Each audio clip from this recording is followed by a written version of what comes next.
Hello, I am Mac, at least for a day, and everything's going to be okay.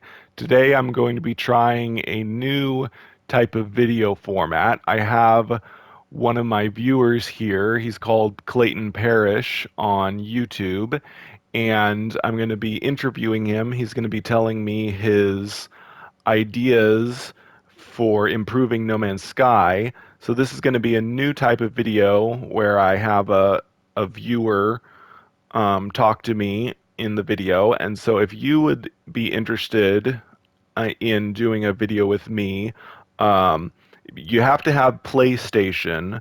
I have to be able to communicate you through place with you through PlayStation in order for your voice to be heard. But message me in the comments if you would be interested in doing a video with me. But here's Clayton Parrish. Hi. Hi. Thanks for agreeing to come on and go ahead and tell me your first idea for No Man's Sky, and I will tell you what I think about it. All right. Well, a lot of the things that I have written down here are like just minor, like small changes that I think would improve some of the aspects. Things like oceans and caves that go much deeper than they currently do. But I have a few in here that I would like to bring up. Typically, whenever I see like a really big mountain in No Man's Sky, the first thing that I think is I want to get to the top of that. But as it stands right now, climbing things in No Man's Sky is not great. It's just shove your face against the wall and press X. And sometimes even that doesn't work quite right because it'll process that you're able to stand on the ledge, so you're just repeatedly doing short little jumps with your jetpack against the wall.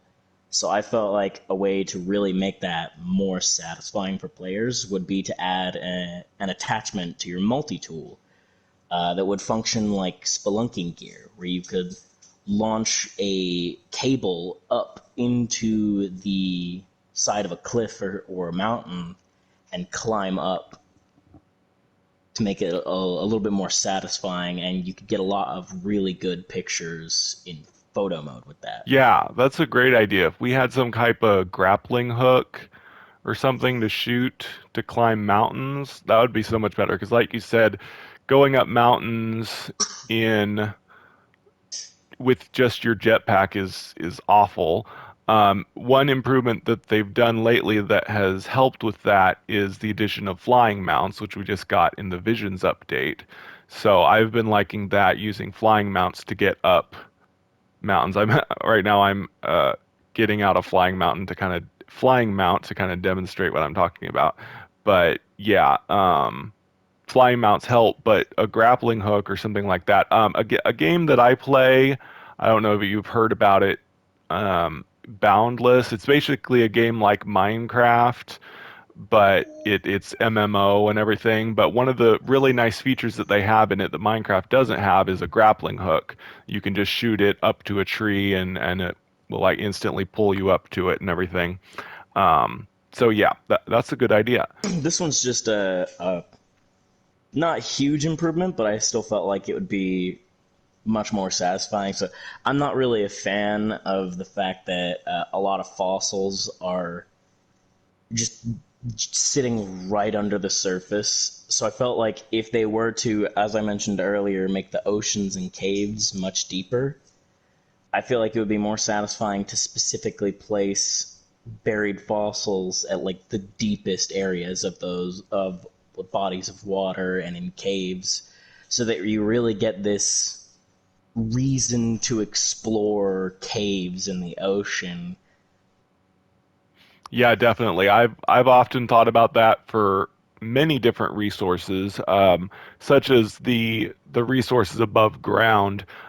When No Man's Sky first came out, resources were like really weird shapes, like giant spheres or giant cubes of I remember resources those. that we would mine. And then it was kind of a good improvement in the next update when they made resources just, you know, what they are now, which is kind of a patch of ore on the surface of the ground that we dig down into. That was a bit of an improvement, but I've always thought it would be way better if we had to dig deep underground in order to get resources.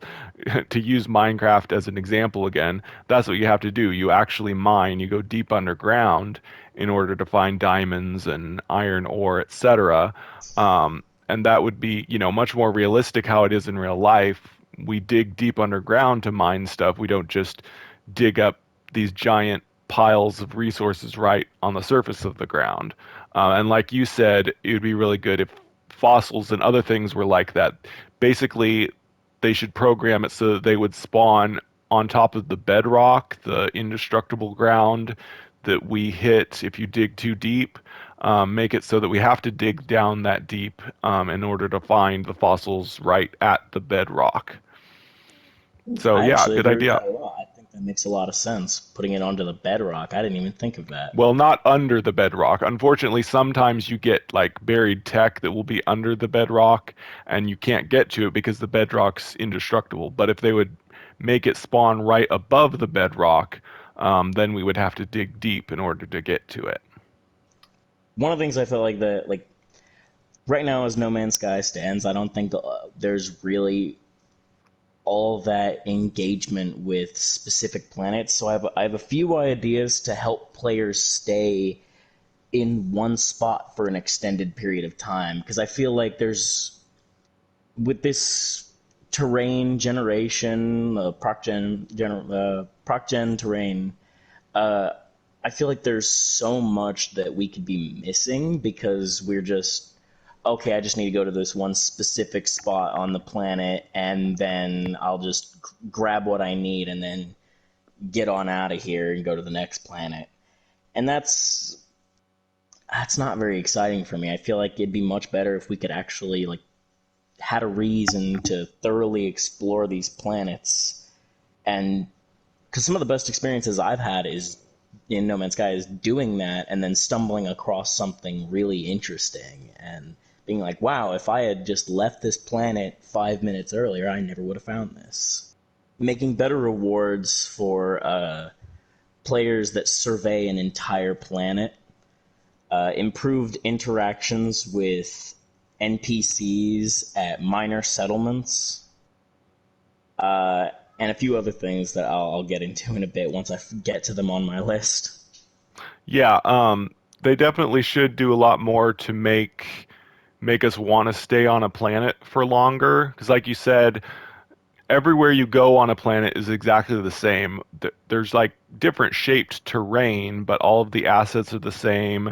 Most of the creatures are the same. You do have to search for a while to find that one rare creature in order to complete the list of creatures, but the majority of the rock, plant, and creatures are all the same everywhere you go on the planet.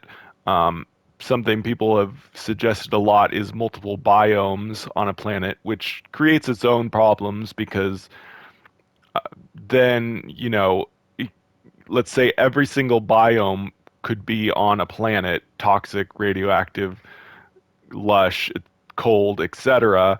That would kind of make planets get boring more quickly because every planet would be exactly the same. If every planet contained every biome, there wouldn't be a reason for there to be multiple planets. You would just explore one planet and you would have seen all the biomes and you wouldn't be interested in going to other planets. But having some kind of increased variance and reasons to stay on a planet in order to find certain things. Yeah, it's hard to say what it would take to make that happen without diluting it so that planets weren't unique anymore.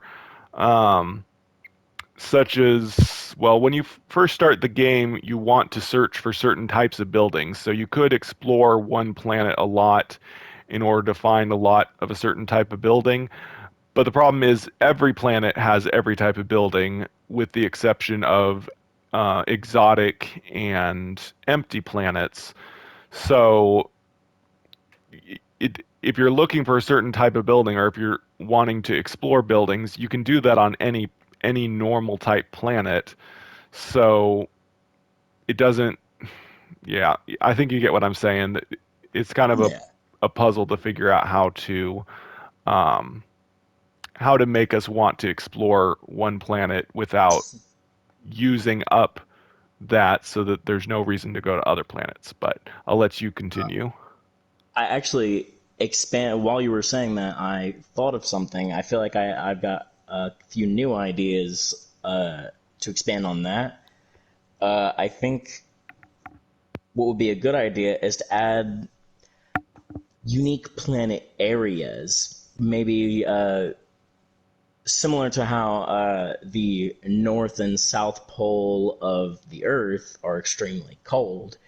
Maybe different planets have different effects at certain points on the planet, like the poles of the planet or different hemispheres, or maybe certain planets could have random like large random areas affected by the abyss that we Mm. wouldn't have a direct location to. You would just have to explore and find these areas. Yeah, that's a great idea. Instead of like having every biome on a planet just have very rare special areas that some event has occurred to mess it up. We have the planets that have infected assets now that were added in the Origins update, but again, it's the entire planet that has that stuff instead of course, we've always had abandoned buildings that will have some corrupted things, but yeah, it would be cool if you would come across a large area that has been transformed by, say, like you find a nuclear bomb or maybe a crater where a nuclear bomb went off, and so that specific area is radioactive, but the rest of the planet is lush or whatever. But yeah, that's a really good idea. All right. And now moving out of the exploration section of my list, I want to get into combat. A few things I know people have already talked about, like combative NPCs, pirates that roam on the actual planet surface, bounty hunting, faction wars, uh, pirate camps, things like that. But I wanted to get into a few other things. I want better. I feel like something that they could add to give us more interaction with the animals is add some sort of hunting mechanics. Maybe specific animals are a little more difficult to bring down than just blast them a couple times with your multi tool and they go down. Maybe there's specific animals that are extremely fast or durable, so you have to either hit them really hard with something or you have to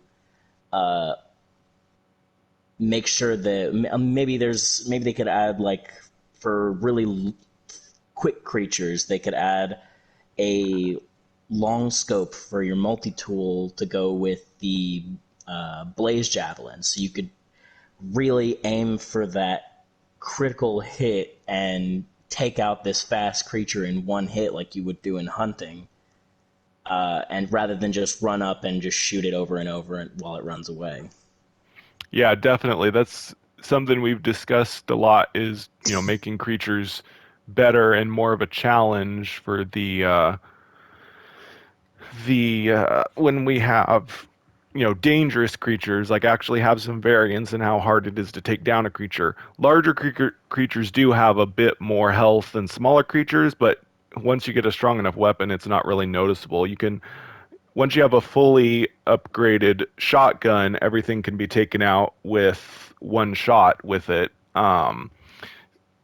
So yeah, boss type creatures we've discussed in the past would definitely be nice. Like we have giant sandworms, but you can't fight them. But other giant creatures that are aggressive and much more powerful and difficult to take down would be really nice addition to the game.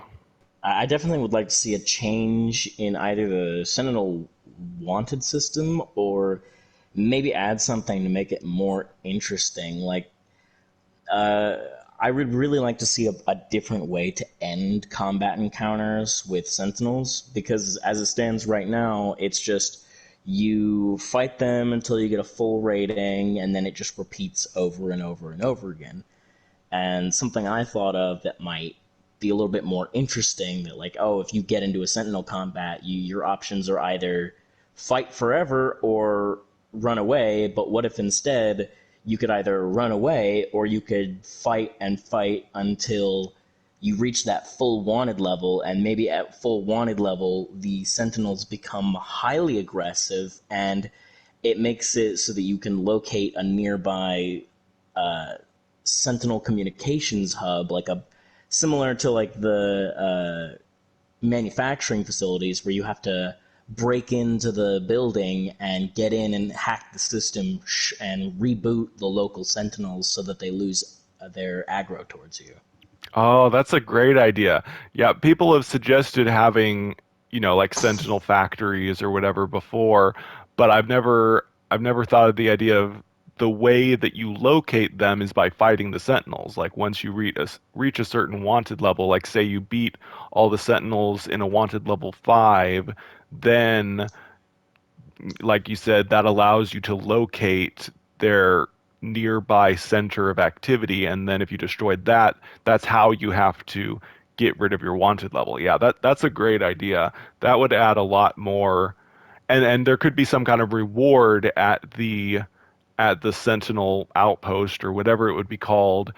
Hopefully something different than what we have now. We have Sentinel depots and then the manufacturing facilities, but to have some new kind of thing that I don't know, maybe a Sentinel portal that Sentinels come out of or something. And once we locate that, when we get high enough wanted level, we can destroy that, and that stops the Sentinels from attacking you. Um, One thing people have suggested a lot that I don't think will ever happen is the ability to destroy the Sentinel Center for a star system, and then there's no more Sentinels in that star system. I don't think they'll Mm. do that, and I don't think that would work very well. But like you said, just having a special building that if you destroy it, that clears your wanted level instead of having to run away and use a trick where you go into space and then go back down, which is usually the only way to shed level 5 hate and stuff. But yeah, that's a great idea. I also think if maybe there's players like if you wanted to add that asset, not every player likes to get into those combat encounters. So I feel like a cool way to make it so that players who don't really get too into combat could still get like could still interact with this asset would be maybe if you could find a deactivated or damaged sentinel somewhere, and if like you just stumble across a deactivated sentinel and you can uh, I don't know, hack into its systems, and that will also give you the location of a Sentinel hub or factory or communications hub, and you could go there and interact with it somehow. Maybe find a way to sneak in and get special rewards without having to actually fight the Sentinels. Moving on from there, I've got a few things for ships and freighters. I definitely would like to see procedurally generated freighters, because it gets so boring when you just go and you see the same exact few freighter models that are just of different colors and different ranks, and it's all the same every time. Uh, I definitely would like to see freighters that are procedurally generated, much like the starships are. I also have, where is it? Exploration of NPC freighters. Much like, you know how we have our little area where we can build inside of our freighters, but when you go into an NPC freighter, that area is just completely blocked off. There's nothing there. I would love to see NPC freighters having maybe something there for us to explore the other than just the captain's quarters Yeah, or the whatever it was. bridge. Bridge, yes. Yeah, that's something I've talked about a lot is that if supposedly freighters have these interiors, these lower levels where all, derelict freighters, you get to go down into the bowels of the freighter and you see the crew quarters and the science labs, etc. If those exist in derelict freighters, they should exist in actual freighters.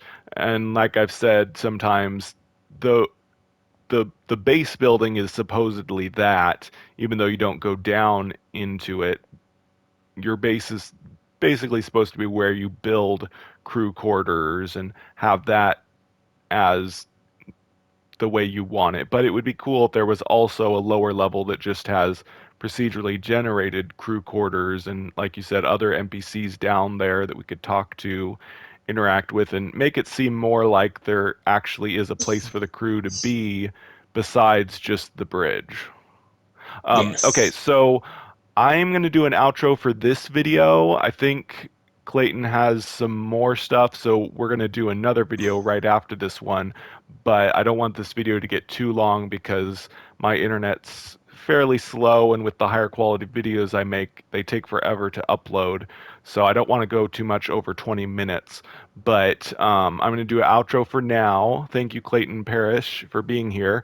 And you viewers, remember, if you are interested in doing a viewer interview with me, you have to have PlayStation, but comment in the video and I'll get with you about that. But for now, I have been Mac, and this has been Clayton Parrish. Thank you for joining us for a day, and remember, everything's going to be okay. Special thanks to my monthly supporters, Shannon and Jeremy, Shell Owens, JSpot51, Meg Payton. Thank you so much for helping me continue to make daily content.